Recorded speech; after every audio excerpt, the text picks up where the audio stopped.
Gaza में Israel और Hamas के लड़ाकों के बीच भीषण जंग चल रही है। एक तरफ इजरायली एयरफोर्स जमीन, आसमान और समुद्र से गाजा में लगातार आग बरसा रही है, तो वहीं दूसरी तरफ हमास के लड़ाके गाजा में खंडर पड़ी इमारतों में छिपकर आईडीएफ को निशाना बना रहे हैं।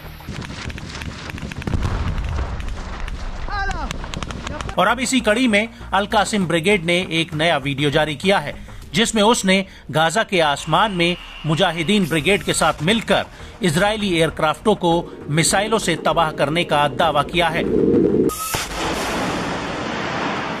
वीडियो में साफ दिख रहा है कि कैसे अल कासिम ब्रिगेड के लड़ाके लगातार इजरायली एयरक्राफ्ट्स और ड्रोन को सैम 7 मिसाइलों से निशाना बना रहे हैं। हालांकि मिसाइल दागने के बाद वो अपने टारगेट पर लगी या नहीं, इस बात की पुष्टि इस वीडियो में नहीं हुई है। इसके अलावा पश्चिमी जबालिया में अल कुद्स ब्रिगेड के लड़ाकों ने इजरायली सेना को घेरा हुआ है। यहाँ पर अल कुद्स और मुजाहिदीन ब्रिगेड के लड़ाके मशीन गन से इजरायली सैनिकों पर ताबड़तोड़ फायरिंग कर रहे हैं। वीडियो में साफ दिख रहा है कि कैसे दूर खड़े इजरायली सैन्य वाहन पर अल कुद्स के लड़ाके घात लगाकर हमला करते हैं।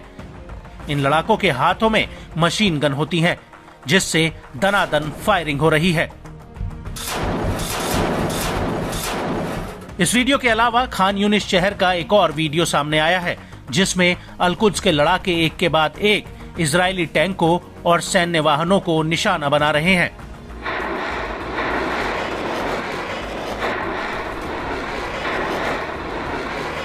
आगे इस वीडियो में इजराइल के 3 सैनिक दूर खड़े दिख रहे हैं, जिन पर अल कुद्स के लड़ाके हमले कर रहे हैं।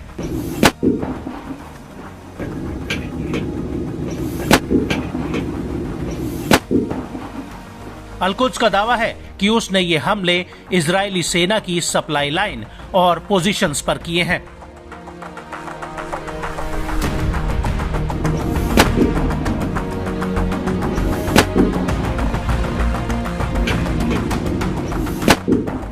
अल कुद्स ब्रिगेड का दावा है कि इन हमलों में उसने इजरायली सेना के 15 अधिकारियों और सैनिकों को निशाना बनाया है, जो एक घर में पनाह लिए हुए थे।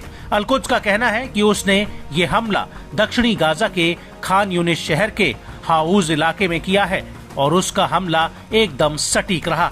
यहाँ तक कि उसके लड़ाकों ने इजरायली सैनिकों के चीखने चिल्लाने की आवाजें तक सुनी है।